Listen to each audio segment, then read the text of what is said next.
નમસ્કાર, આપ જોઈ રહ્યા છો બુલેટિન ઇન્ડિયા અને હું છું શિવમ। આજે વાત કરીશું મહત્વની ચર્ચામાં શિક્ષણની વાત કરીશું, જે આગામી સમયમાં નવી શિક્ષણ નીતિની આપણે જે અમલમાં મૂકવાની છે, રાષ્ટ્રીય નવી જે શિક્ષણ નીતિ તેની આપણે વાત કરીશું। જૂની શિક્ષણ નીતિની પણ તેમાં વાત કરીશું અને જે નવી શિક્ષણ નીતિ છે તેના શું લાભો છે, તેનો શું ઉદ્દેશ્ય છે અને શા માટે આ નવી શિક્ષણ નીતિ છે તે અમલમાં મૂકવામાં આવશે, તમામ પાસા પર આપણે આજે ચર્ચા કરીશું અને જાણીશું નવી શિક્ષણ નીતિના શું છે લાભાલાભ।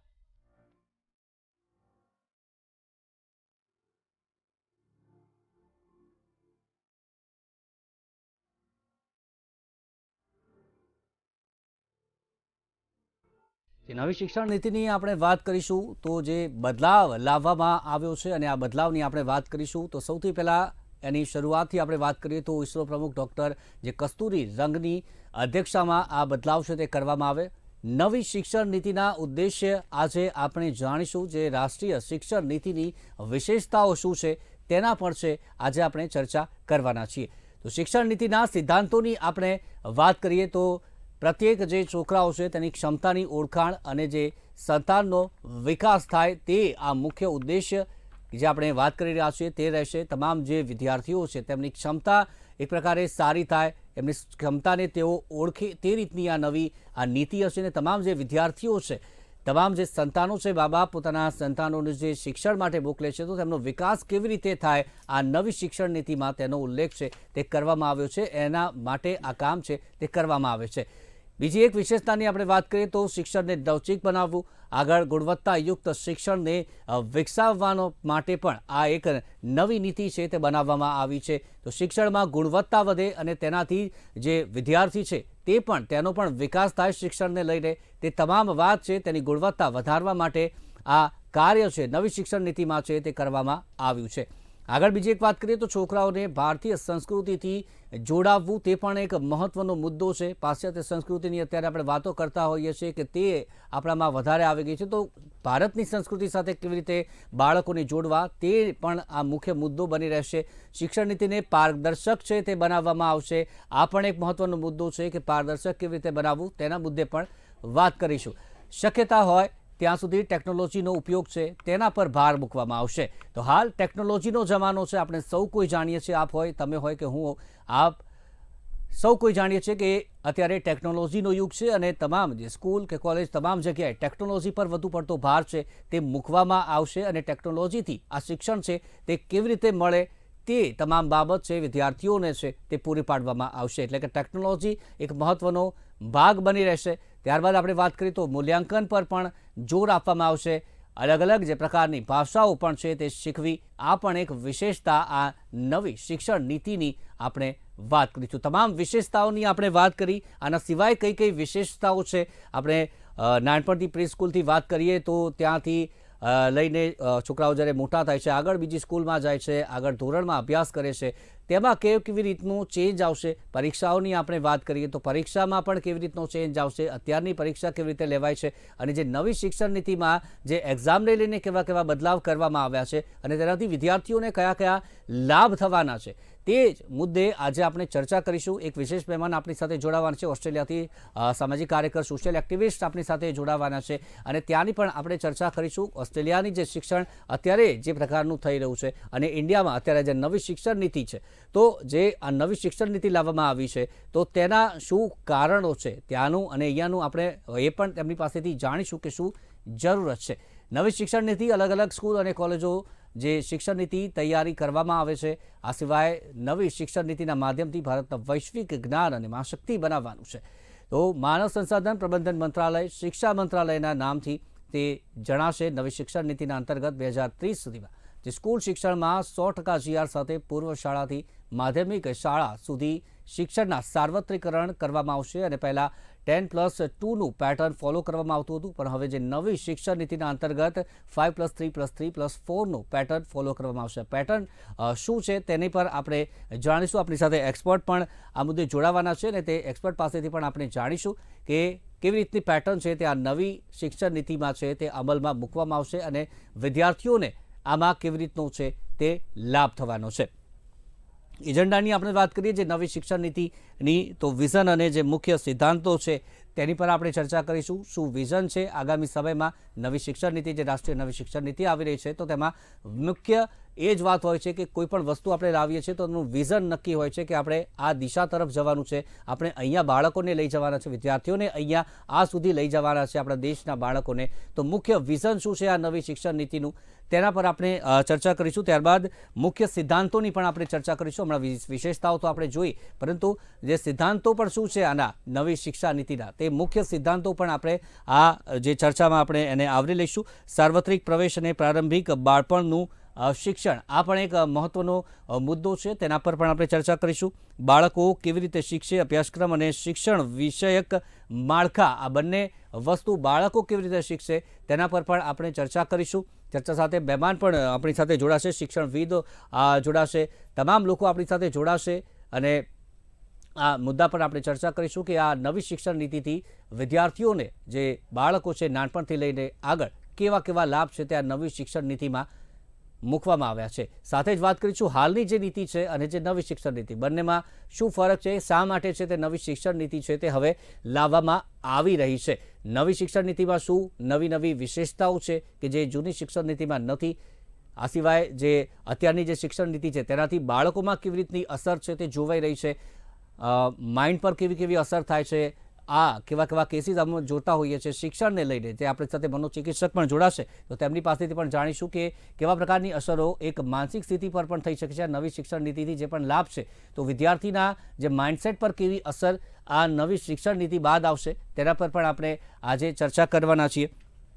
અભ્યાસક્રમની આપણે વાત કરીએ તો અદ્યતન જે નિષ્પત્તિઓ છે, જે ક્ષમતાઓ છે, તેની પર ચર્ચા કરીશું. શાળાઓ, શાળા સંકુલ અને એક્રેડિટેશન આપણે એક મહત્વનો મુદ્દો છે. જે એજન્ડા, મુખ્ય એજન્ડા છે શિક્ષકો, શિક્ષણ અને વિકાસ. જે શિક્ષકો છે તે શિક્ષણ આપશે અને તેના દ્વારા વિકાસ છે તે તમામ બાળકોનો થશે. અભ્યાસક્રમ, જે નવો અભ્યાસક્રમ આવશે તેના પર પણ આપણે ચર્ચા કરીશું. એનઈપી, જે નવી વિશેષતાઓની આપણે વાત કરી, મુખ્ય ધ્યાન કેન્દ્રિત જે ક્ષેત્રોની આપણે વાત કરીએ તો ઇક્વિટી, જેન્ડર અને દિવ્યાંગ વિદ્યાર્થીઓના સંદર્ભમાં આ જે કેન્દ્રિત કેન્દ્રો છે, ક્ષેત્રો, તેની પર પણ ચર્ચા કરીશું. લક્ષ્ય અને અમલીકરણની યોજના, જે લક્ષ્ય અને અમલીકરણ યોજના શું છે આ મુદ્દે, તેના પર પણ ચર્ચા કરવામાં આવીશું. તો મહત્વનો મુદ્દો આજનો છે જે શિક્ષણ નીતિ, કે જે તમામ વિદ્યાર્થીઓ જે રાહ જોઈ રહ્યા છે. નવી શિક્ષણ નીતિ જે જ્યારથી વાત કરવામાં આવી છે, અમુકને મૂંઝવણ પણ છે કે નવી શિક્ષણ નીતિ શું છે. તો આજે આ ચર્ચામાં આપણે એ જ જાણીશું કે નવી શિક્ષણ નીતિ એક્ઝેક્ટલી શું છે અને શા માટે તે છે તે લાવવામાં આવી ગઈ છે. અને જૂની શિક્ષણ નીતિ, અત્યારની જે શિક્ષણ નીતિ છે તેમાં શું ખામીઓ છે કે પછી ખામી નથી અને નવી શિક્ષણ નીતિ લાવવામાં આવે છે કે નહીં ખામી, એના પર પણ આપણે આજે ચર્ચા છે તે કરવાના છીએ. વિઝનની સૌથી પહેલાં આપણે વાત કરીશું અને વિઝનમાં જે રીતે જોઈએ કે એજ્યુકેશન સિસ્ટમ કે જે બધાને ઉચ્ચ ગુણવત્તાવાળું આપણે શિક્ષણ આપીએ, સમકક્ષ અને ગતિશીલ જ્ઞાનયુક્ત સમાજ બનાવવાનો ફાળો આપે, તે રીતની આ નવી શિક્ષણ નીતિનું વિઝન છે તે જોવામાં આવી રહ્યું છે. પરંતુ તેને ફોલો કેવી રીતે કરવામાં આવશે, આ તમામ જે વિઝન અત્યારે દર્શાવવામાં આવ્યું છે તે વિઝન કેવી રીતે ફોલો કરવામાં આવશે તેની પર પણ ચર્ચા કરીશું. જે મૂળભૂત અધિકારો છે આપણા, આ સિવાય જે ફરજો છે અને જે બંધારણીય મૂલ્યો છે તેના પ્રત્યે જે આદરની ભાવના વિકસાવે, પોતાને રાષ્ટ્ર સાથેના જોડાણનો વિકાસ કરે અને જે બદલાતી દુનિયામાં પોતાની ભૂમિકા અને જવાબદારીઓ પ્રત્યે સભાનતા અને જાગૃતિ વિકસાવે. આ તમામ બાબતો કે જે એનું વિઝન છે અને આ વિઝનને કઈ રીતે સાર્થક કરવામાં આવશે આગામી સમયમાં આ નવી શિક્ષણ નીતિને લઈને, તેના પર પણ આપણે ચર્ચા કરવાના છીએ. આગળ એક બીજું વિઝનની આપણે જે રીતે વાત કરીએ તો માનવ અધિકાર, આ સિવાય જે ટકાઉ વિકાસ છે, જીવન નિર્વાહ અને જે વૈશ્વિક સુખાકારી માટે જવાબદાર હોય તેવી પ્રતિબદ્ધતાને સમર્થન આપે તેવા કૌશલ્યો, મૂલ્યો અને વલણો વિકસાવવા જે ખરેખર વૈશ્વિક નાગરિકને પ્રતિબિંબિત કરે. આ જે વિઝન, આપણે તમામ વિઝન જોયા કે જે શું વિઝન છે આગામી સમયમાં આ નવી શિક્ષણ નીતિના. અને મુખ્ય મુદ્દો નવી શિક્ષણ નીતિ અને જે જૂની શિક્ષણ નીતિ, શા માટે આ નવી શિક્ષણ નીતિ છે તે હવે અમલમાં આવી શકે છે.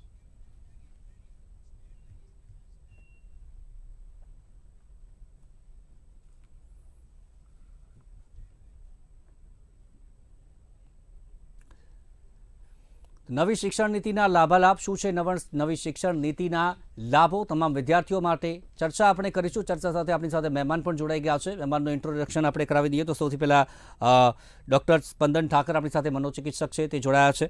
અપર્ણા પંચોલી છે, ટ્રસ્ટી અંકુર સ્કૂલથી, તે આપણી સાથે જોડાયા છે. મિથુન ભગત છે, ડિરેક્ટર દિવ્યજ્યોત સ્કૂલના, આપણી સાથે જોડાયા છે. પંકજ પટેલ શિક્ષણવિદ આપણી સાથે જોડાઈ ગયા છે. વૈભવી જોશી જે ઓસ્ટ્રેલિયાથી સોશિયલ એક્ટિવિસ્ટ છે, તે પણ આપણી સાથે જોડાઈ ગયા છે. AK ભરવાડ પ્રમુખ છે અમદાવાદ શાળા સંચાલક મંડળના. આ સિવાય રૂપેશ ભાટિયા છે, રાષ્ટ્રીય શિક્ષણ નીતિ અને ટાસ્ક ફોર્સના સદસ્ય છે, આપણી સાથે જોડાઈ ગયા છે. સૌથી પહેલાં તમામ મહેમાનોનું બુલેટિન ઇન્ડિયામાં ખૂબ ખૂબ સ્વાગત છે અને ચર્ચાની આપણે શરૂઆત કરીશું. તો સૌથી પહેલાં એક મિનિટ આપ બધાની પાસે એક મિનિટમાં આપ શું કહેવા માગો છો આ નવી શિક્ષણ નીતિને લઈને? શું નવી શિક્ષણ નીતિ અને જૂની શિક્ષણ નીતિ બંનેને આપ કમ્પેરિઝન કેવી રીતે કરવા માંગો છો? શું ખામી છે જૂનીમાં અને નવીમાં શું વિશેષતાઓ છે? શોર્ટમાં ઇન્ટ્રોડક્શન આપ નવી શિક્ષણ નીતિને લઈને હું જાણવા માગું છું. શરૂઆત કરીશું આપણે રૂપેશભાઈ, આપનાથી શરૂઆત કરીએ. આપ શું કહેશો સૌથી પહેલાં એક મિનિટમાં નાનકડી પ્રતિક્રિયા? હાજી નમસ્કાર.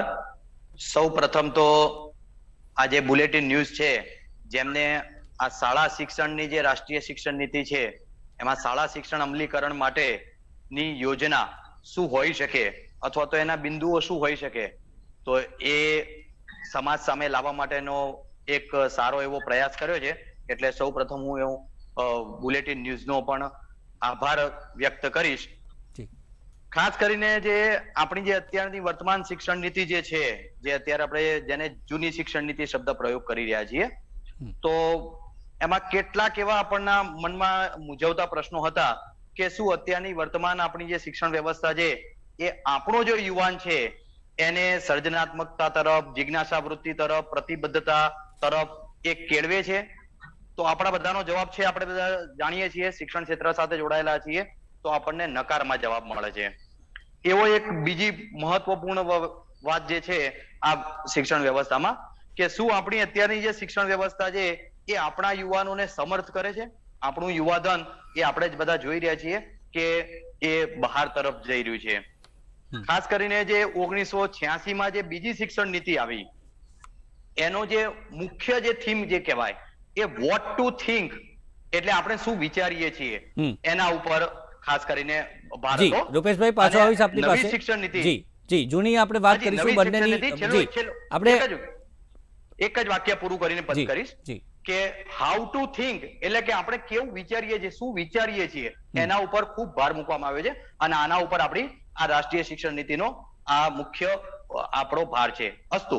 જી જી ભરવાડ સાહેબ, આપ શું કહેશો સૌથી પહેલા પ્રાથમિક પ્રતિક્રિયા નાનકડી? આમાં એવું છે કે પહેલી 1976માં શિક્ષણ નીતિ બદલાઈ, 1976માં 10+2+3 નો તરે આવ્યો. હવે નવી શિક્ષણ નીતિ અંતર્ગત 5+3+3+4. હકીકતમાં આ સરાહનીય પગલું છે. પહેલી વાત છે સરાહનીય પગલું છે, કારણ કે આજ દિન સુધી કિન્ડરગાર્ટન એટલે કે જેને આપણે કહીએ છીએ ઢીંગલી ઘર, જુનિયર કેજી, સિનિયર કેજી નું ક્યાંય રજીસ્ટ્રેશન નહોતું. ક્યાં બાળકો ક્યાં કઈ જગ્યાએ ભણે છે એ કોઈ જ રેકોર્ડ સરકાર પાસે પણ નહોતો, કોઈ ઓથોરિટી પાસે પણ નહોતો. ક્યાંય પણ ઘટના બને તો ઘણી બધી મુશ્કેલીઓ સર્જાય છે. એટલે જો આ શિક્ષણ નીતિને સંપૂર્ણપણે થોડા સૂચનો આમે જ કરીને જો એની અમલવારી કરવામાં આવે તો ઉત્તમ છે. જી પંકજભાઈ, આપ શું કહેશો સૌથી પહેલા? પંકજભાઈ, આપનો અવાજ આવી રહ્યો છે? પંકજભાઈ પાસે ફરીથી જોડાઈશું. અપર્ણાજી, આપની પાસે આવું છું, આપ શું કહેશો? આપણે ભારત દેશની આઝાદી મળી ત્યાર પછી આપણી સમક્ષ એક આરોગ્ય અને શિક્ષણ આ બંને જ ફિલ્ડ બહુ જ ઇમ્પોર્ટન્ટ હતા. તો એ વખતે જ્યારે આપણે જાણીએ છીએ કે અત્યારે આપણી પાસે યુવાધન છે અને એ યુવાધન વેસ્ટર્નાઇઝ એટલે પશ્ચિમીકરણ તરફ જઈ રહ્યું છે, તો અત્યારે સમાજની આ દેશની માંગ છે કે આપણા યુવા જે છે એ લોકોને એવું સમજવું જોઈએ કે વાય યુ, તમારા જે શબ્દ છે યુવાનું ઊંધું કરીએ તો વાય યુ, એ રીતનું આ જે છે અભિગમ, એમાં આપણે એવું જ કહેવા માંગીશું કે જો સૂરજ પણ પશ્ચિમમાં આથમતો હોય અને જો આપણે યુવાધન દેશની આ ધરોહર પરંપરા મૂલ્યોને સાચવવા માટે જો આપણે પશ્ચિમીકરણ તરફ ઢળીશું તો આપણે પણ આથમતા જ થઈશું. તો આના માટે આપણા આ સાંસ્કૃતિક વારસો, મૂલ્યો જે આપણા દેશની ધરોહર છે, જે આપણો ભારત દેશ, આપણે કહેવાય કે યોગ, આયુર્વેદ, આ જૂની જે આપણી તક્ષશિલા જે આપણી વિદ્યાપીઠો હતી તો એ જ ત્યાં આપણા દેશની ધરોહરના વારસાઓને ત્યાં શિક્ષણ આપવામાં આવતું હતું અને એ જ અત્યારના યુવાનોને સમજવાની જરૂર છે કે આપ યુવા ધન છો, આપ દેશને આગળ લાવી શકો છો. આપ વૈશ્વિકરણ તરફ અત્યારે જ્યારે આપણે જઈ રહ્યા છે ત્યારે વિજ્ઞાન અને ટેકનોલોજી સાથે સાથે મેન્ટલ અને ફિઝિકલ હેલ્થ કે જેવાય કે જે માનસિક અને શારીરિક આરોગ્ય સાથે પણ આપણે શિક્ષણ અને સમાજના હેતુઓને સર કરવાના છે. તો એ માટે આ નવી શિક્ષણ નીતિનો અભિગમ જે આપણે અમલમાં મૂકીશું એ ખૂબ જ સફળ રહેશે. જી ડોક્ટર સ્પંદન. બેને વાત કરી એ રીતે આપણે એક રિવોલ્યુશનનો ભાગ બની રહ્યા છે, જેમાં શિક્ષણ નીતિને બદલવાનું ખાસ કારણ કે આપણા લોકો પશ્ચિમીકરણ જોડે થોડાક જોડાય, પરંતુ આનો હેતુ આપણા ઇન્ડિયન પબ્લિક કે ઇન્ડિયન જે પ્રજા છે તેના માનસિકતા સાથે થોડોક જોડાયેલો હોવો જોઈએ. Normally Indian people can take more stress. એ લોકોને સ્ટ્રેસ લેવાની, ભણવા માટે, એજ્યુકેશન માટેની ક્ષમતા વેસ્ટર્નાઇઝેશન કરતા ઘણી સારી છે અને એ સ્ટ્રેસના લીધે આપણે ઘણા બધા લોકો પશ્ચિમની એટલે બહારના જે પણ ફોરેનમાં જઈને સારા એવા સફળ થતા હોય છે. આ બંનેનું મૂલ્યાંકન દ્વારા આપણા બાળકોનો એક વિકાસ થાય, એમનું ભારણ ઘટી શકે અને તેઓ જલ્દી સિસ્ટમ સાથે સેટ થાય અને બહાર જ્યારે જાય, ફોરેન સાથે જાય ત્યારે તાલમેળ જાળવી શકે એ હેતુ હોવો જોઈએ. તો એ રીતે આગળ વધશું તો માનસિક રીતે પણ ફાયદો થશે અને એજ્યુકેશન રીતે પણ ઘણો ફાયદો. જી મિથુનજી. પહેલા તો જે નવી શિક્ષણ નીતિ અમલમાં આવી એ બાબતે કહીએ તો સમયની સાથે બદલાવ બહુ જ જરૂરી છે અને છેલ્લા ઘણા વર્ષોથી જે રીતે આપણે એકની એક સિસ્ટમ સાથે ચાલી રહ્યા હતા એમાં જેમ બરવાડ સાહેબે કીધું કે પ્રી પ્રાઇમરીથી લઈ અને આગળના શિક્ષણ સુધી સ્કિલ ડેવલપમેન્ટ સુધીના બધા જ પાસાઓને એક વખત ફરીથી મૂલ્યાંકન કરીને એમાં શું નવું લાવી શકાય, તો એ બાબતની જે પહેલ રહેલી છે તો એ ખૂબ જ આવકારદાયક છે અને સ્પેશિયલી પ્રી પ્રાઇમરી સેક્શન કે જે હજુ સુધી ક્યારે પણ આ શિક્ષણ નીતિમાં કોઈ પણ અગાઉની શિક્ષણ નીતિમાં નહોતું આવરી લેવાયું, એનો પણ આની અંદર સમાવેશ કરવામાં આવેલો છે. સો ફાઉન્ડેશન લેવલથી લઈ અને સ્કિલ બિલ્ડિંગ સુધીના બધા જ સ્ટેજીસ કેવી રીતે આગળ અમલીકરણ કરી શકાય અને જો સફળતાથી એનું અમલીકરણ કરી શકાય તો ખૂબ જ લાભદાયક રહેશે બાળકો માટે અને પૂરી સોસાયટી માટે. જી વૈભવીજી, આપ શું કહેશો સૌથી પહેલા આ નવી શિક્ષણ નીતિને લઈને? 1 મિનિટ. મારા ખ્યાલ પ્રમાણે સૌથી પહેલા તો આ શિક્ષણ નીતિ જે બદલાવ તરફ જઈ રહી છે, કારણ કે હું પોતે મૂળ તો રાઇટર છું, હું હંમેશા કહું છું કે પરિવર્તન એ સંસારનો નિયમ છે અને કદાચ અમુક સમય પછી પરિવર્તન ખરેખર જ આવશ્યક બની જતું હોય છે અને હું અપર્ણા બેન સાથે બિલકુલ સંમત છું, કારણ કે હું વિદેશમાં રહીને પણ મેં હંમેશા આપણી સંસ્કૃતિ, આપણા મૂલ્યો, મેં હંમેશા એની જ તરફેણમાં વાત કરી છે અને આજે પણ એ જ કરીશ કે અત્યારની જે શિક્ષણ નીતિ હતી એમાંથી કદાચ વાત કડવી લાગે પણ હકીકત છે કે એમાંથી કદાચ આપણે મશીનો તૈયાર કર્યા. આપણે જરૂર છે માણસ તૈયાર કરવાની. માણસનું બ્રેઇન કેટલું સરસ કામ કરે છે, એનામાં કેટલી સર્જનાત્મકતા રહેલી છે. આપણે કોઈ દિવસે સર્જનાત્મકતા તરફ ધ્યાન જ નથી આપ્યું. આપણે ફક્ત એક ગોખણ પટ્ટી કરીને જે રીતના મશીનો આપણે તૈયાર કર્યા છે એમાંથી ખરેખર બહાર આવી અને એક બાળકનો જેમ જેમ મોટું થાય એમ એનો સર્વાંગી વિકાસ થાય એ કદાચ અત્યારે હવે ખૂબ જરૂરી બની ગયું છે. એટલે મારા માટે આ અત્યંત આવકારદાયક પગલું છે, કારણ કે મેં ત્યાંની પણ શિક્ષણ નીતિ, હું પોતે પણ ત્યાં ભણી અને મારું બાળક અહીંયા ભણે છે તો હું બહુ સારી રીતે આ જોઈ શકું છું. જી, બંને શિક્ષણ નીતિની આપણે વાત કરીશું, ઇન્ડિયાની પણ વાત કરીશું અને ત્યાં ઓસ્ટ્રેલિયા પણ આપ છો, આપનું બાળક પણ ભણી રહ્યું છે, ત્યાંની પણ આપણે વાત કરીશું આગળ. પંકજભાઈ, આપને અવાજ આવી રહ્યો છે, આપ શું કહેશો 1 મિનિટમાં એક નાની પ્રતિક્રિયા? ખાસ તો નરેન્દ્રભાઈ મોદીની સરકારને અભિનંદન આપવા જોઈએ કે આજે 46 વર્ષ પછી આ નવી શિક્ષણ નીતિ એમાં બદલાવ થઈ રહ્યો છે. 1976માં 10+2+3 ની નીતિ લાવવામાં આવી, ત્યાર પછી આ પ્રથમ વખત બદલાવ થઈ રહ્યો છે. મારા માનવા પ્રમાણે જૂન 22 થી જ એનો અમલ કરી દેવો જોઈએ. પ્રથમ વખત જ nursery, junior KG, senior KG અને ધોરણ 3 સુધીને ફાઉન્ડેશન કોર્સ જે દાખલ કરવામાં આવ્યો છે, જે ખરેખર ચાલતું હતું સમગ્ર વર્લ્ડમાં, ઇન્ડિયામાં પણ ચાલતું હતું, એને કાયદેસરતા આપવામાં આવેલી છે. ત્યારબાદ બીજી મહત્વની બાબત એ કે ધોરણ 5 સુધી સ્થાનિક ભાષામાં એનો અભ્યાસ કરવામાં આવશે, સાથે સાથે પોતાની માતૃભાષામાં અભ્યાસ કરવામાં આવશે અને અંગ્રેજી જે છે એ માત્ર વિષય શિક્ષક તરીકે લેવામાં આવશે, જી. જેને કારણે અંગ્રેજી તરફનું જે ઝોક વધતું ગયું છે અને સ્થાનિક ભાષા જે છે ભૂલાઈ રહી છે એને અત્યારે હાલ એને સ્થાન મળશે, એ ઘણી પ્રશંસનીય બાબત છે. સાથે સાથે જી પંકજભાઈ આપની પાસે ફરીથી આવું છું. જી આપની પાસે ફરીથી આવું, વિસ્તારપૂર્વક ચર્ચાની શરૂઆત કરીએ. હવે તમામ પાસે ફરીથી આવીશું. શરૂઆત કરીએ અત્યારે ભરવાડ સાહેબ આપનાથી શરૂઆત કરીએ. જે પેટર્નની આપણે વાત કરીએ, સૌથી પહેલા પેટર્ન 10+2+3 જે પણ આપણે વાત કરીએ, અને હવે નવી શિક્ષણ નીતિમાં અલગ પેટર્ન છે, તો પેટર્ન કઈ રીતે આ સમજાશે અને જે પેટર્ન બદલાવ આવ્યો છે એમાં કેવી રીતે લાભ થશે તમામ વિદ્યાર્થીઓને?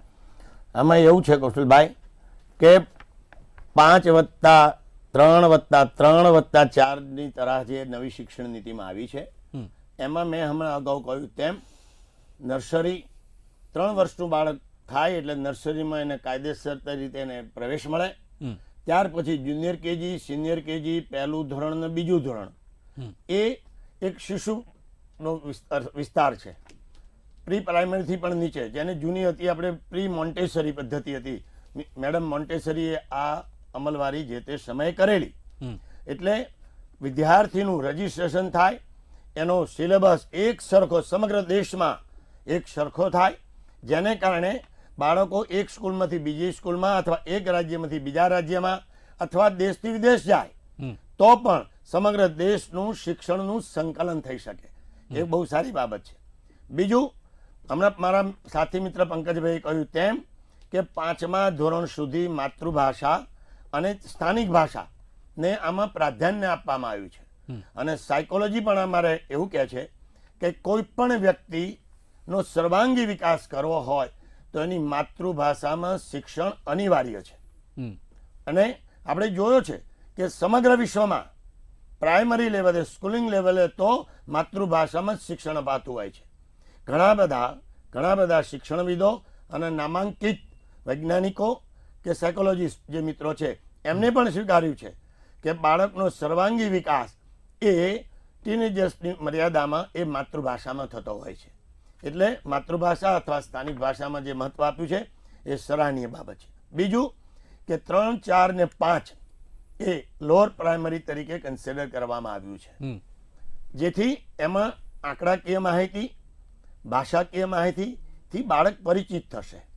અને ત્યાર પછી 6, 7, 8, 3 પછી 4, 5, 6 એ લોઅર પ્રાઇમરી, 6, 7, 8 એ અપર પ્રાઇમરી અને 9 થી 12 એ સળંગ એકમ આમાં આમેજ કરેલો છે. પણ મેં અમને આપને વાત કરી તેમ કેટલાક સૂચનો સાથે આનો ચુસ્તપણે અમલ થાય તો જ આનું પરિણામ શક્ય બને. બાકી અડધું જૂનું અને અડધું નવું જો મિશ્રણ કરીએ તો ધાર્યું પરિણામ નહીં આવે, એ નિશ્ચિત બાબત છે. એનાથી આગળ કહું કે આજની તારીખમાં આપણે બધા સ્વીકારવું પડશે કે સામાન્ય રીતે પ્રાઇમરી કે પ્રી પ્રાઇમરી કે લોઅર પ્રાઇમરીમાં ક્વોલિફાઈડ શિક્ષકોની ભરતી થતી નથી. પૂર્ણ કક્ષાના ક્વોલિફાઈડ શિક્ષકોની ભરતી થતી નથી. એનાથી વિશેષ માધ્યમિક વિભાગમાં, એટલે હવે શબ્દ વાપરું 9 થી 12 સળંગ એકમના સંદર્ભમાં, પ્રવાસી શિક્ષક, ફિક્સ પગારી શિક્ષક, તો આ ન ચાલે.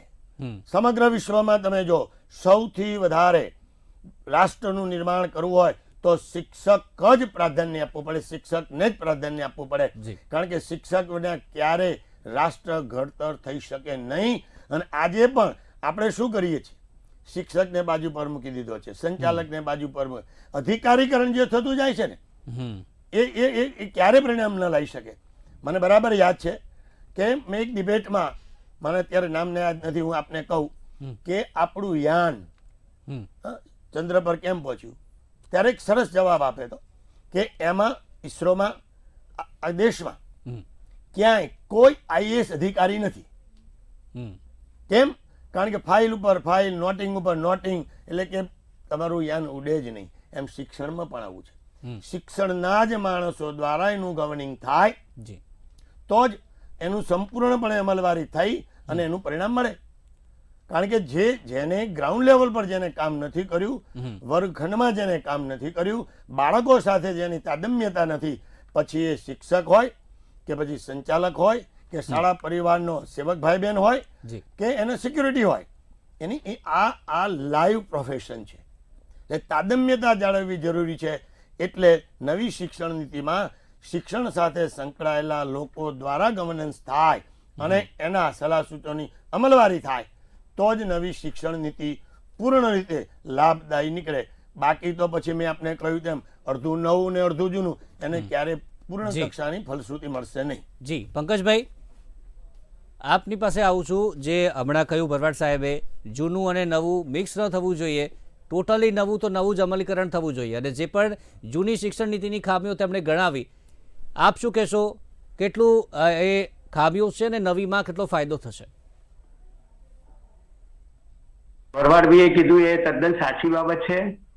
તમે બધા જ અત્યારે હાલ જે ચર્ચામાં ભાગ લઈ રહ્યા છે એમને કદાચ ખબર હશે કે સમગ્ર રાષ્ટ્રમાં, ભારત દેશમાં 10+2+3 ની જે નીતિ છે એ હજુ પણ ઘણા રાજ્યોમાં એનો અમલ કરવામાં આવેલો નથી, માટે જ આપણને સફળતા નથી મળી.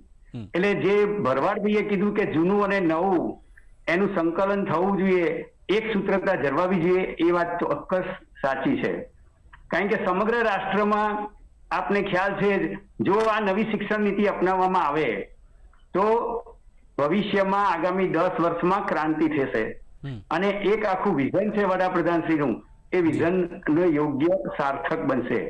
પણ ઘણા બધા રાજ્યો આ જે નીતિ અમલમાં મૂકવામાં આવશે એનો અમલ કરે પણ ખરા અને સાથે ન પણ કરે. જો કરે બધા જ એક સૂત્રતાથી તો જ આ શક્ય બને.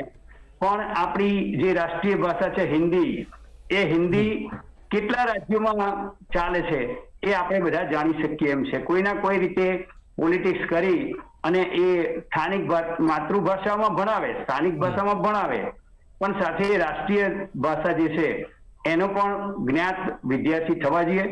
તો જ કોઈ પણ જગ્યાએ આજે જઈએ, આજે આપણે ક્યાંય જઈએ છીએ દક્ષિણમાં તો આપણે હિન્દી બોલીએ છીએ, ત્યારે એ લોકો હિન્દીથી જ્ઞાત હોતા નથી. તો એક સૂત્રતા જળવાતી નથી અને સમગ્ર રાષ્ટ્ર એક સૂત્રના તાંતણે બંધાતું નથી. એવા સંજોગોમાં આ નવી શિક્ષણ નીતિ જો બધા જ રાજ્યો અમલમાં કરે તો જ સારું રહેશે. સાથે સાથે જે સેમેસ્ટર સિસ્ટમ છે એ ફરી પુનઃ રાજ્યમાં તો હતી જ, ગુજરાત રાજ્યમાં એ દાખલ કરવામાં આવશે.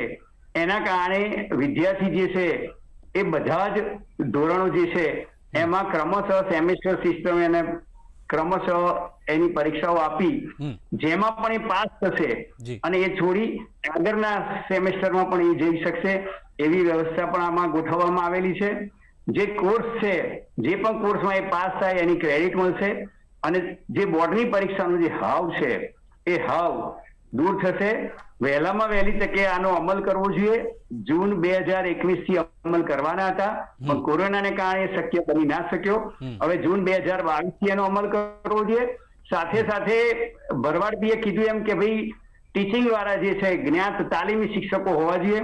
તો જ્યાં આગળ તાલીમ લેવા જાય છે શિક્ષકો પણ એને ત્યાં આગળ કોર્સમાં એડમિશન મળતું નથી, તો એને ઇન સર્વિસ દરમિયાન પણ એના જે અમુક કોર્સ છે એ ઉભા કરવા જોઈએ ઇન સર્વિસ, અને સાથે સાથે તાલીમ પણ આપવી જોઈએ. હમણાં જ એક પ્રયત્ન એવો કરવામાં આવ્યો હતો કે ચાલુ સ્કૂલ દરમિયાન એ જે શિક્ષક છે એને એ તાલીમના કોર્સ આપવામાં આવે જેથી કરીને એને તાલીમ પ્રાપ્ત થઈ શકે. આ બાબત પણ ધ્યાનમાં રાખવી જોઈએ.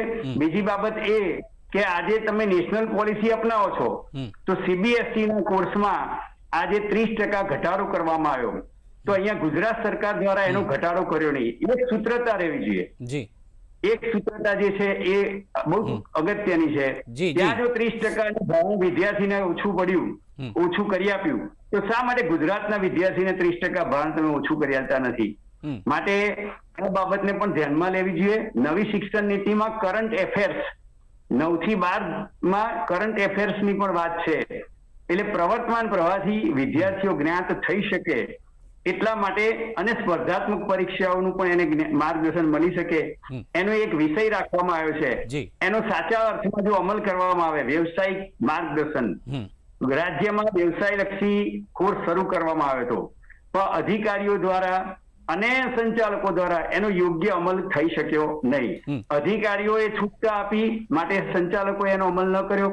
જો સાચા અર્થમાં એ વ્યવસાય લક્ષીનો કોર્સ ચાલુ રાખ્યો હોત તો ધોરણ 12 પછી જેમ આઈટીઆઈ વાળો વિદ્યાર્થી જે છે એ ધોરણ 10 પછી કોઈના કોઈ નાના કોર્સ કરીને અને નાનું એને જોબ કરી શકે છે, નાનો એનો ધંધો કરી શકે છે, તો એ સાચા અર્થમાં ધંધો કરી શકત.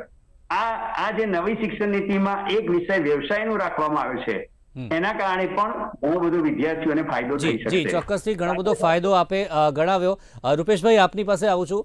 ઘણા બધા ફાયદા તેમણે ગણાવ્યા. અધિકારી રાજની પણ તેમણે વાત કરી કે વિદ્યાર્થીઓ નથી મેળવી શક્યા. નવી શિક્ષણ નીતિમાં કઈ કઈ આ વિશેષતાઓ છે કે આ જૂની શિક્ષણ નીતિથી ઘણી બધી આગળ છે?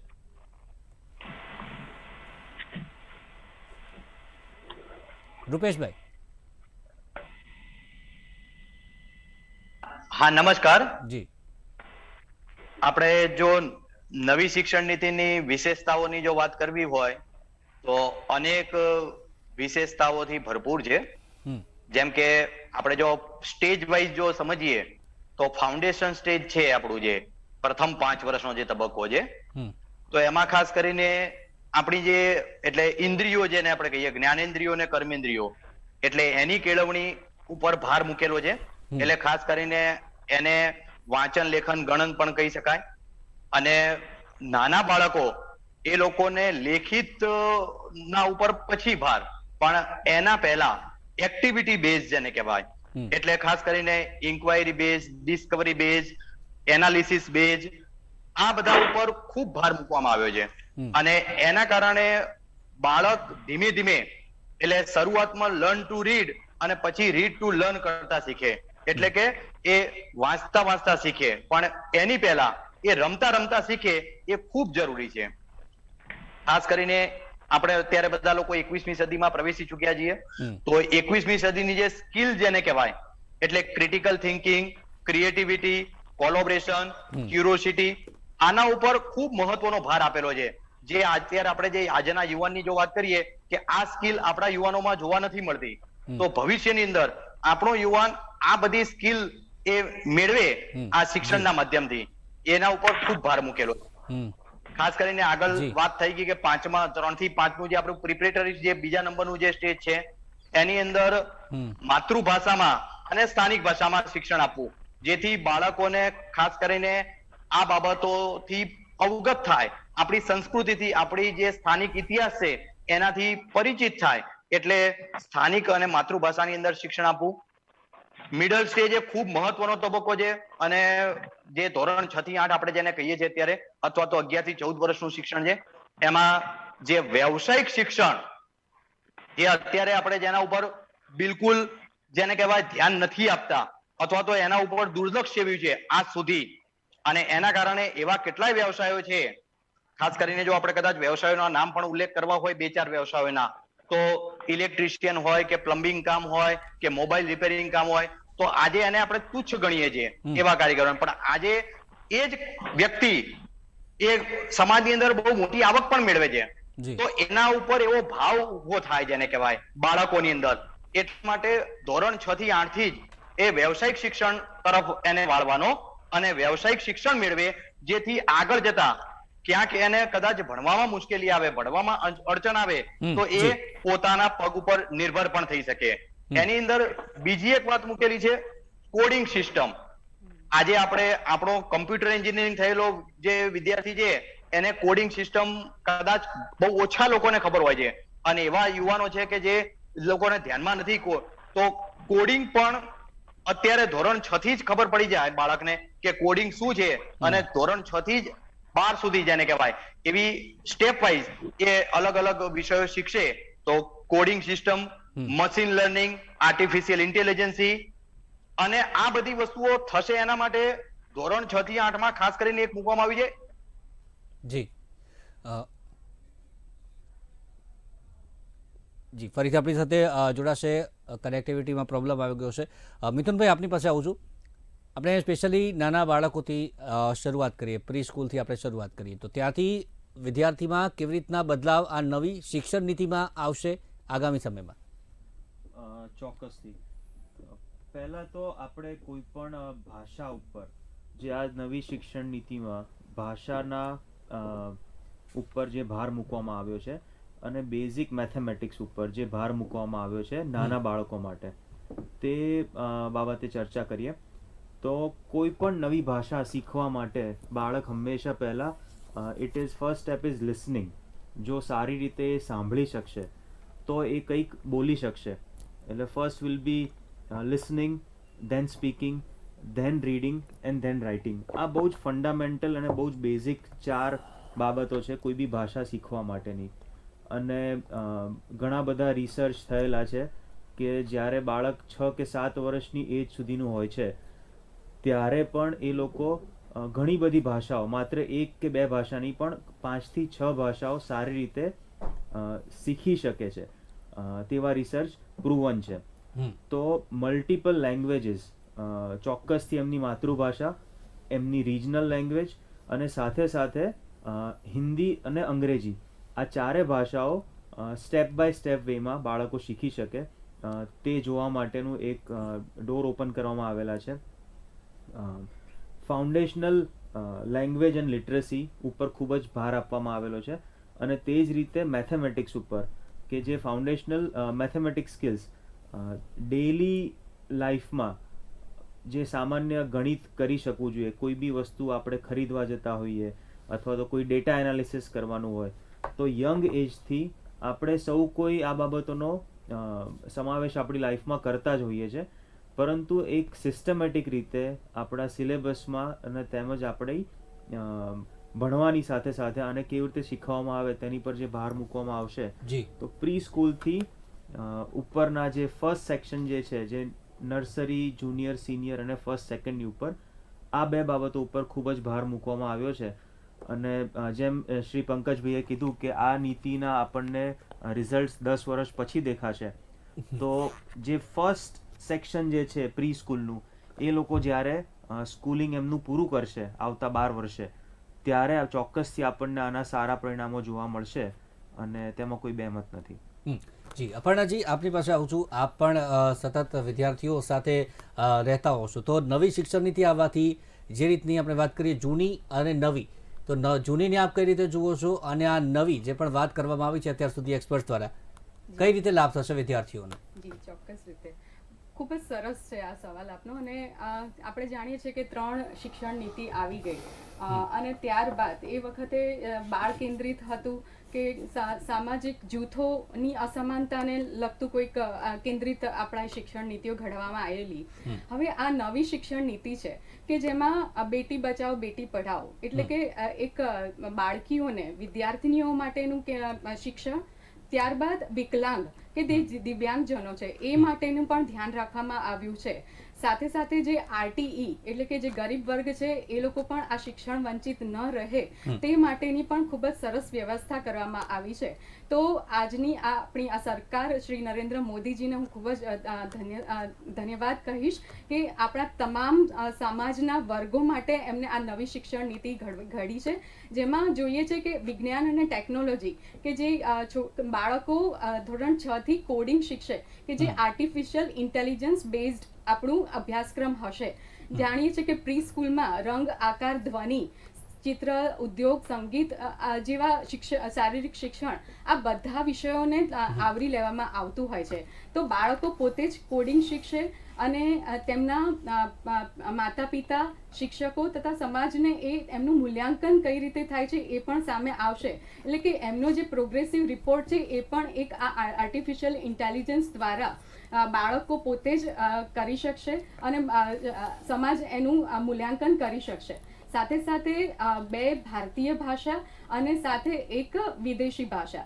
તો અત્રે અહીંયા હું એ ઉલ્લેખ કરવા માંગીશ કે આપણા અહીં કલા, સાહિત્ય, વ્યવસાયિક તાલીમ અને હસ્તકલા, આ બધા ક્ષેત્રે જે ભારતની આપણી ધરોહર છે, અને એમાં હું એ જ કહીશ કે આજના યુવાનને સંસ્કૃત ભાષા, જે આપણી સંસ્કૃત ભાષાના જે વેદો, પુરાણો, ઉપનિષદો છે તે પણ નું જ્ઞાન લે. ભલે આપણી સ્થાનિક અને માતૃભાષા તો છે જ, સાથે સાથે એક આપણી નેશનલ લેંગ્વેજ પણ છે, રાષ્ટ્રભાષા. પણ તે ઉપરાંત સંસ્કૃતનું પણ તેઓ જ્ઞાન લે, એટલે સાહિત્યિક રીતે પણ તેઓ ખૂબ જ આમાં આગળ વધી શકે, જેથી આપણી ભારત દેશની જે સંસ્કૃતિ છે તે વૈશ્વિક જે છે લેવલ ત્યાં સુધી લઈ શકે.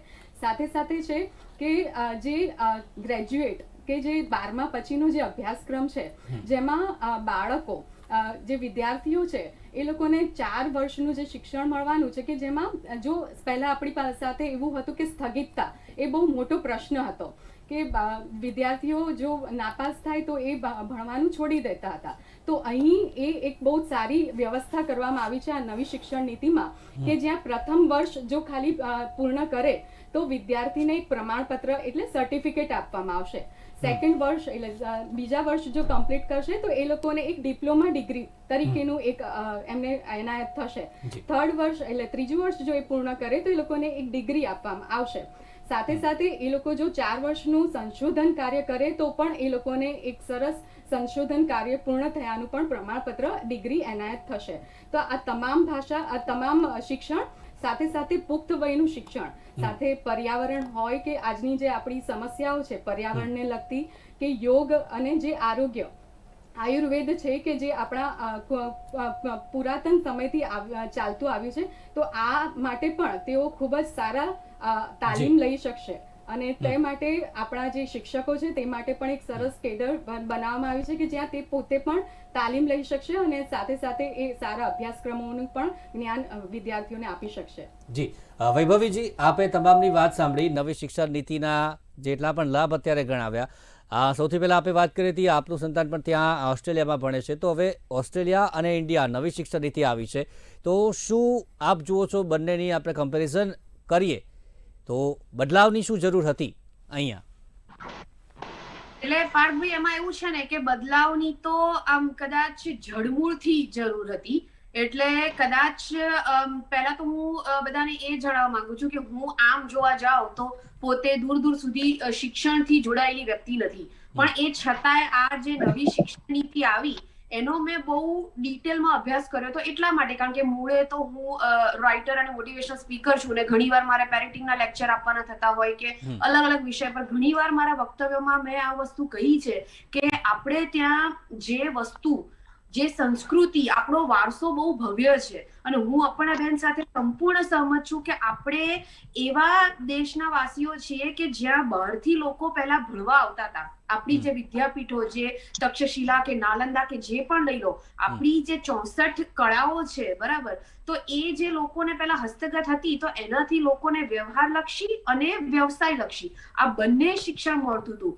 પણ જૂની શિક્ષણ નીતિ જે હતી એમાં ઘણી બધી ખામીઓ હતી, મેં પહેલા કહ્યું એમ. પણ હવે જે આ નવી શિક્ષણ નીતિ આવી છે તો હું જોઈ શકું છું કે જેમ કે ઓસ્ટ્રેલિયાની વાત કરું તો અહીંયા આ જે આપણે જે 5, 3, 3 અને 4 આ જે માળખું આપણે ગણાવ્યું, તો ઓસ્ટ્રેલિયામાં ઘણે ખરે અંશે આ જ પદ્ધતિ અમલમાં છે કે કિન્ડરગાર્ટન જે આપણે કહીએ, એ પછી બાળક જુનિયરમાં જાય, સિનિયરમાં જાય, પહેલું ધોરણ આવે, બીજું ધોરણ આવે અને એ પછી એવી રીતે 3, 4, 5 ને એવા બધા સ્ટેજીસ હોય. અહીંયા પણ આવા પડાવ પર એને અહીંયા સિલેક્ટિવ એક્ઝામ્સ કહેવામાં આવે છે.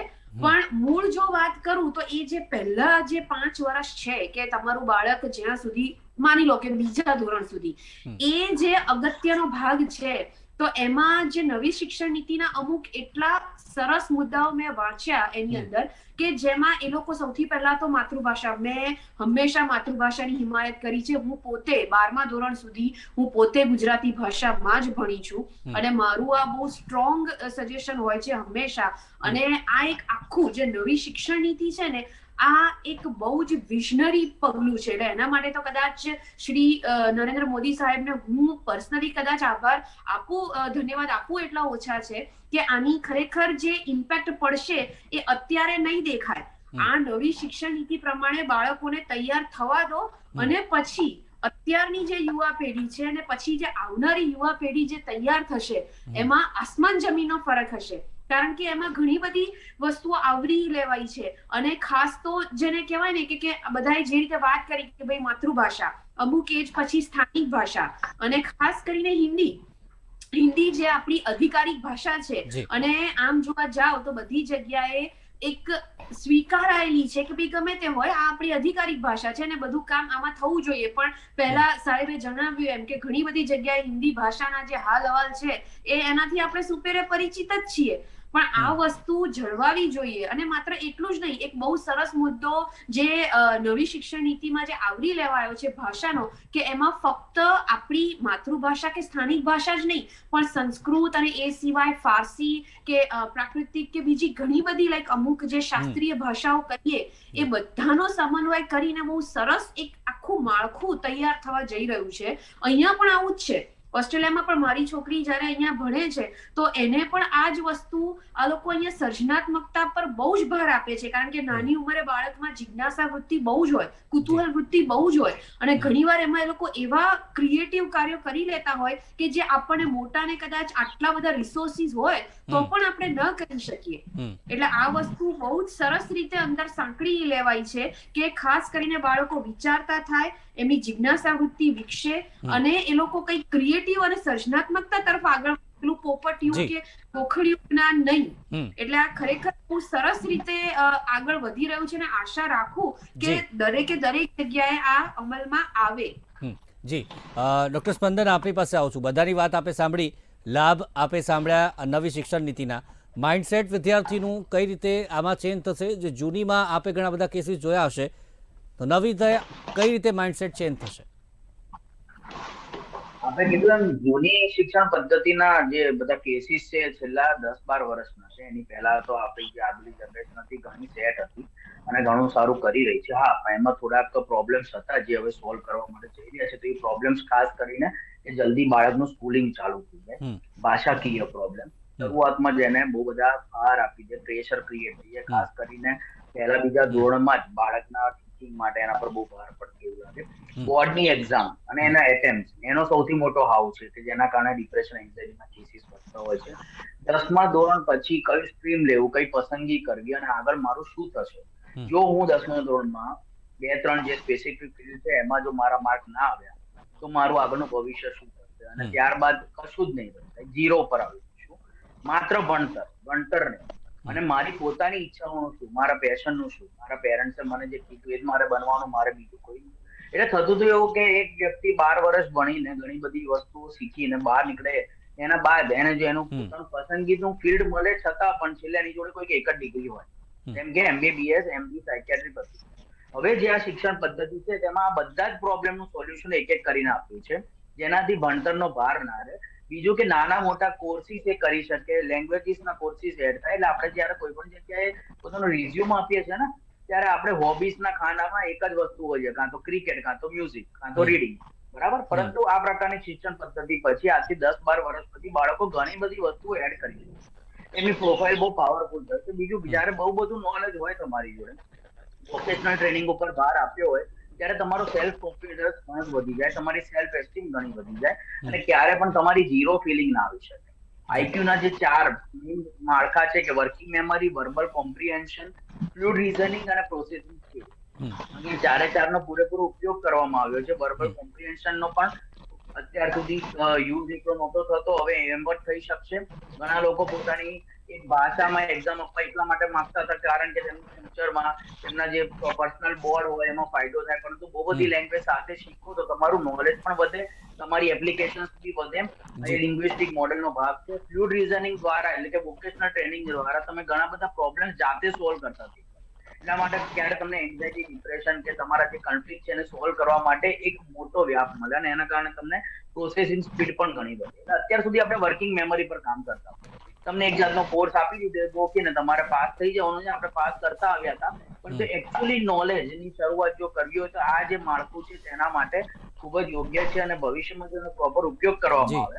ખાલી એક જ ક્વેરી છે કે અત્યારની એક જનરેશન છે જે જૂના માળખા પ્રમાણે ભણતી હતી અને નવી જનરેશન છે જ્યાં શીખશે. એટલે વચ્ચે આપણને થોડોક ટાઈમ જોઈશે અને આ ટાઈમનો જો આપણે સરખી રીતે ઉપયોગ કરીશું તો આગળ જતા ઘણા બધા પ્રોબ્લેમ સોલ્વ થશે. અને છેલ્લે ફરીથી કહીશ કે ભણતરનો જે ભાર છે ભાર નહીં લાગે અને ભવિષ્ય જેના માટે બનાવવાનું છે કે 2035માં ઘણી બધી જોબ ઓપન થઈ શકે કારણ કે લોકો એ પ્રકારની જોબ એક્સેપ્ટ કરે. જોબ હોવા છતાં લોકો 2 કે 3 કોર્સ સિવાય બીજા કોઈ કામ કરી શકતા નથી. આઈડેન્ટિટી ક્રાઇસિસ થઈ જાય છે અને ઝીરો જેવી ફિલિંગ આવે છે, એ ના રહે અને એમની જે ઓપોર્ચ્યુનિટી છે ને પૂરેપૂરો લાભ ઉઠાવી શકે, એ રીતે આનો ફાયદો. જી ચોક્કસથી. સમયનો અભાવ છે, આપણે અંતિમ પ્રતિક્રિયા તરફ વળીએ છીએ.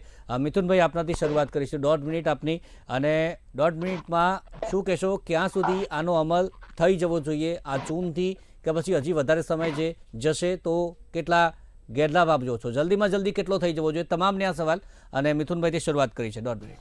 ચોક્કસથી આનો અમલ તો જેટલો બને એટલો ઝડપથી કરવો જ જોઈએ, પરંતુ જેમ ડૉક્ટર સ્પંદને જણાવ્યું કે there will be some gap, કારણ કે અત્યારના ઓલરેડી આપણી પાસે એક એવી પેઢી છે, બાળકો છે જે લોકો જૂની શિક્ષણ નીતિમાં ભણી રહ્યા છે, તો એકદમથી સડન ચેન્જ કરવો તો સ્વાભાવિક છે કે હિતાવહ નહીં રહે, પરંતુ ગ્રેજ્યુઅલ પ્રોસેસમાં ગવર્મેન્ટનો બી બહુ સરસ રીતે રોડમેપ એમણે તૈયાર કરેલો છે, કારણ કે આ બહુ મોટો ફંડામેન્ટલ ચેન્જ છે.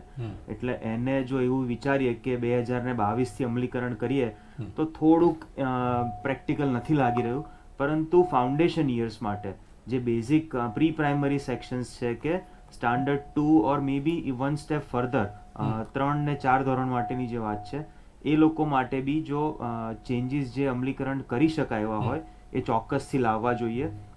ભાર વગરનું ભણતર એ આપણે છેલ્લા ઘણા વર્ષોથી સાંભળી બી રહ્યા છે, અને ગુડ સ્કૂલ CBSE સ્કૂલ્સ જે છે એ લોકો, અને ઇવન આપણી સ્ટેટ બોર્ડની જે સ્કૂલ છે એમાં બી એનું અમલીકરણ થઈ રહ્યું છે, પરંતુ નવી શિક્ષણ નીતિ પ્રમાણે જે બેઝિક ટીચર એમ્પાવરમેન્ટની વાત કરીએ અને જે ટ્રેનિંગ પાર્ટ એ લોકોને બી આપવો પડશે, કારણ કે ઘણા બધા ટીચર્સ છે જે જૂની શિક્ષણ નીતિ પ્રમાણે વર્ષોથી ભણાવી રહ્યા છે, તો નવામાં શું ચેન્જ લાવવા છે, એટલે ટ્રેન ધ ટ્રેનર્સના workshop will be more important. આજકાલનો જે સૌથી મોટો એક હું મુદ્દો કહીશ 1 મિનિટમાં, કે એમ્પ્લોયબિલિટીનો પ્રશ્ન નથી, ઘણા બધા એમ્પ્લોયમેન્ટ આપણી પાસે તકો છે, પરંતુ એમ્પ્લોયમેન્ટ આપી શકાય એવા યુવાનો મળતા નથી. તો શિક્ષણ નીતિ આઈ હોપ કે એને એડ્રેસ કરશે, અને બીજા આપણા વિદ્વાનો બી એ વિશે ચર્ચા કરશે. અપર્ણાજી, અંતિમ પ્રતિક્રિયા શું કહેશો? ચોક્કસથી. આપણે જાણીએ છીએ કે દેહ કરતા દેશ અને ધન કરતા ધર્મ મહાન છે, તો આપણી આ જે નવી શિક્ષણ નીતિ છે તે ચોક્કસથી દેશને વિકાસ અને વિશ્વાસ સાથે આગળ વધારવામાં ખૂબ જ સહાયરૂપ બનશે. અને મારા પ્રમાણે હું એ જ કહીશ કે આ આપણું જે યુવા ધન છે એ યુવા ધન સમજે કે તમારી જવાબદારી શું છે દેશ પ્રત્યે, તમારા સમાજ પ્રત્યે, તમારા પરિવાર પ્રત્યે. તો એ માટેની તમારે જે રિસ્પોન્સિબિલિટી છે એની તમારે જ તાલીમ લેવી પડશે, અને એની અવગણના ન કરવી, જેથી તમારું જીવન નિર્વાહ કઈ રીતે સારી કરી શકો તે વધી સારી રીતે વિચાર કરી શકશો તમે. જી વૈભવીજી, શું કહેશો અંતિમ પ્રતિક્રિયા? આપણે બધા જાણીએ છીએ કોઈ પણ દરેકને સ્વાભાવિક રીતે જલ્દી એનો અમલ થઈ જવો જોઈએ, પણ હું એટલું ચોક્કસ કહીશ કે ઘણીવાર આમ ઉતાવળે આંબા ના પાકે, આપણે ઘણીવાર કહીએ છીએ. જાણું છું કે આ વસ્તુ કદાચ ગયા વર્ષે જ અમલમાં આવી જવું જોઈતું હતું, પણ હજી નથી આવ્યું. કદાચ જે થાય સારા. આ જે છેલ્લા 2-3 વર્ષથી કોરોનાના કારણે આખા શિક્ષણ જગત પર એટલી માઠી અસર આની પડી છે, અને બાળકોનું ભણતર ને જે બધું ખોરવાયું છે, તો કદાચ થોડોક, ભલે કદાચ હજી થોડીક વાર લાગે, પણ હું એમ કહીશ કે સમજી વિચારીને, ઘણીવાર ઉતાવળે કરવા જવામાં એકદમ ઊંધી પછડાટ ખાવી પડે, એના કરતા કદાચ વધારે સારું એ રહે છે કે બહુ સમજી વિચારીને થોડા આ વસ્તુ પર એક ચોક્કસ અને સાતત્યપૂર્ણ પગલા લેવાય તો કદાચ આ આખી નવી શિક્ષણ નીતિ સફળ જાય. ઉતાવળે આઘું પાછું જાય. જી ડોક્ટર સ્પંદન. જી વહેલામાં વહેલું ચાલુ થઈ જવું જોઈએ. એના બદલે હું કહીશ કે ભલે સ્લો થાય પણ સ્ટેડી રહે અને સ્ટેબલ રહે, અને એના જે આગળના ભાગ છે જેમાં જે ટીચરો છે, પેરેન્ટ્સ છે, એમના જોડે પ્રોપર ગાઈડલાઈન સાથે કરવી જોઈએ. એકવાર ચાલુ થયા પછી વચ્ચે ક્યાંય રોકાય નહીં, અને નવી શિક્ષણ પદ્ધતિનો અમલ ધીરે ધીરે ચાલુ થાય તો પણ ચાલે. જી પંકજભાઈ, શું કહેશો? અંતિમ પ્રતિક્રિયા 1 મિનિટ. મારા મત પ્રમાણે તો વહેલામાં વહેલી તકે આ જે નીતિ છે એનો અમલ થવો જોઈએ. જૂન 2022 થી જ એનો અમલ થવો જોઈએ. ભલે એમાં જે કોઈ ખામીઓ ઊભી થશે તો એ જેમ જેમ ખામી ઊભી થતી જાય એમ આપણે એ સોલ્વ કરતા જઈશું. આ જે નીતિ છે એના કારણે સમગ્ર રાષ્ટ્રનો વિકાસ થશે અને સમગ્ર દુનિયામાં દેશનું જે નામ છે, ભારતનું નામ, એ અત્યારે તબક્કાવાર ઉત્તરોત્તર વિકસિત થતું જાય છે, સારું થતું જાય છે. એમાં આ શિક્ષણ નીતિ જે છે ભાગ ભજવશે. પહેલા લોકો આપણે ત્યાં ભણવા આવતા હતા બહારથી, તક્ષશિલા કે નાલંદામાં. હવે અત્યારે હાલ આપણા છોકરાઓ બહાર જાય છે. એના બદલે આ જો નવી શિક્ષણ નીતિ અમલમાં આવશે તો લોકો અત્યારે હાલ આવે જ છે વિદેશથી, ગુજરાત યુનિવર્સિટીમાં અને અન્ય યુનિવર્સિટીમાં બહારથી છોકરાઓ આવે જ છે ભણવા માટે, જે અલગ અલગ દેશોના. એમ હજુ પણ વધુ વિદ્યાર્થીઓ આવશે. અને જે વ્યવસાયની જે માર્ગદર્શન છે એ ખૂબ જ જરૂરી છે. જેમ કે અત્યારે હાલ નાનામાં નાની વસ્તુ, પંકજભાઈ, સમયનો અભાવ છે એટલે મારે રોકવા પડે છે આપને. રૂપેશભાઈ, આપની પાસે આવું છું. જલ્દીમાં જલ્દી અમલ જે જૂનથી કહેવામાં આવી રહ્યું છે, શક્ય છે? હાજી, આપણે જો માનનીય વડાપ્રધાનશ્રીના શબ્દોમાં કહીએ તો આ રાષ્ટ્રીય શિક્ષણ નીતિ એક મહાયજ્ઞ છે. આપણને સૌને આ 21મી સદીમાં મળેલો ખૂબ મોટો અવસર છે. પણ એના માટે જો કદાચ એક સર્ક્યુલર થી નહીં કે નોટિફાઈ થી આનું ઇમ્પ્લિમેન્ટ શક્ય નથી થવાનું. એના માટે સર્વે લોકોએ, એટલે શિક્ષકો હોય, પ્રોફેસરો હોય, સમાજ હોય, વિદ્યાર્થીઓ હોય, સર્વે મન બનાવવું પડશે, એક માનસિકતા કેળવવી પડશે અને એક્ટિવ બનવું પડશે. સરકાર તો એના પ્રયત્ન કરવાની જ છે. એના બે ભાગ છે, એક વહીવટી ઇમ્પ્લિમેન્ટેશન અને શૈક્ષણિક. વહીવટી ઇમ્પ્લિમેન્ટેશન શરૂ થઈ ચૂક્યું છે. આપણે બધા લોકોએ કદાચ હમણાં એક ગુજરાતની જો વાત કરીએ તો વૈદિક ગણિતનો પરિપત્ર પણ આપણે બધા લોકોએ જોયો છે કે રાષ્ટ્રીય શિક્ષણ નીતિના ભાગરૂપે જે આવ્યો છે, એનો અમલ જૂન 22 થી થવાનો જ છે. એવી વસ્તુઓ ઇન્ક્લુડ થઈ રહી છે. પણ અભ્યાસક્રમની જો વાત કરીએ, જે અત્યારે આજે આપણે ચર્ચા કરી રહ્યા છીએ, જેને એનસીએફ ની રાહ જોવાઈ રહી છે. એનસીએફ આવશે ત્યાર પછી તબક્કાવાર એના આપણા અભ્યાસક્રમો પણ સુધારવાના છે અને એ જૂન 23 થી થશે અભ્યાસક્રમો સુધારવાના. અને છેલ્લું એક વાત કે આ નીતિ જે છે એ 21મી સદીનો જે ભારતનો જે સામાજિક અને આર્થિક જે જીવન છે એને યુવા પેઢીને નવી દિશા આપનારી નીતિ છે. અને આ નીતિ એ આપણી આત્મનિર્ભર ભારત તરફ અને આપણા સંકલ્પને મજબૂત કરવા વાળી છે. અને એટલે આપણે સૌએ આશા રાખી. જી જી જી રૂપેશભાઈ, ચોક્કસથી આત્મનિર્ભર ભારત તરફ સાકાર થતી ભરવાડ સાહેબ શું કહેશો? અંતિમ પ્રતિક્રિયા. જી, સૌથી અગત્યની બાબત એ છે કે નવી શિક્ષણ નીતિ અંતર્ગત એમાં કન્સેપ્ટ એવો છે શાળાનો કે સ્કૂલ કોમ્પ્લેક્સ, શાળા સંકુલો, આજુબાજુની 10 થી 20 શાળાઓ ક્લસ્ટર કરીને એક સંકુલ બનાવવાનું. એમાં કેટલાક ભયસ્થાનો રહેલા છે. કુદરતી આપત્તિ આવે, ક્યાંક ફાયર થાય, ભૂકંપ આવે કે કંઈ પણ ઘટના બને, પૂર આવે, તો જ્યાં માસ વધારે હોય, વિદ્યાર્થીઓનું ક્લસ્ટર વધારે હોય, તો એની સેફટી અથવા તો એની જાનમાનનું નુકસાન થવાની વધારે શક્યતાઓ છે. અને એના સંદર્ભમાં ગુજરાત રાજ્ય શાળા સંચાલક મહામંડળે તત્કાલીન શિક્ષણ મંત્રીને મુખ્યમંત્રીશ્રીએ જ્યારે આ પૂર્ણ દિવસનો વર્કશોપ જ્યારે ઓર્ગેનાઇઝ કરેલો જુલાઈ 2019માં, ત્યારે ગુજરાત રાજ્ય શાળા સંચાલક મહામંડળ આ સૂચન કરેલું છે. અને રાજ્ય સરકારને પણ આ વસ્તુ ધ્યાનમાં આવેલી છે. બીજી બાબત એ છે કે નવી શિક્ષણ નીતિના સંદર્ભમાં જે શિક્ષક મિત્રોની ભરતી થાય છે એમાં પણ કેટલાક સુઝાવો સંચાલક મંડળે આપેલા છે કે ભાઈ આ શિક્ષક મિત્રોને 35 મિનિટનું ડેમોન્સ્ટ્રેશન લેક્ચર આપવું જોઈએ. કારણ કે થિયરી વસ્તુ જુદી છે, પ્રેક્ટિકલ વસ્તુ જુદી છે. This is a skill profession. એટલે આમાં આટલા જો કેટલાક જે સુધારા આવે તો ચોક્કસપણે સંપૂર્ણપણે એનું સારું પરિણામ આપણે મેળવી શકીશું. જી, ચોક્કસથી. તો નવી શિક્ષણ નીતિને લઈને આજે આપણે ચર્ચા કરી. ચર્ચામાં ડોક્ટર સ્પંદન, અપર્ણા પંચોલી, મિથુન ભગત, પંકજ પટેલ, વૈભવી જોશી, એકે ભરવાડ, રૂપેશ ભાટિયા, આપ સૌનો ખૂબ ખૂબ આભાર મારી સાથે જોડાયા બદલ. નવી શિક્ષણ નીતિ આગામી સમયમાં જે જૂનમાં અમલી કરી દેવી જોઈએ તેવું છે, પરંતુ તબક્કા વાઇઝ તેની કામગીરી ચાલી રહી છે. અને ચોક્કસથી જે આગામી સમય માટે અને ભારત માટે અને આત્મનિર્ભર ભારત જે દેશ બનાવવાની વાત છે તેને સાર્થક કરતી આ નીતિ છે અને તમામ વિદ્યાર્થીઓને આનો લાભ ચોક્કસથી થશે. એની પર આજે આપણે ચર્ચા કરી. ફરી મળીશું એક નવા મુદ્દા સાથે. ત્યાં સુધી મને રજા આપશો અને જોતા રહો બુલેટિન ઇન્ડિયા. ભરોસો ગુજરાત.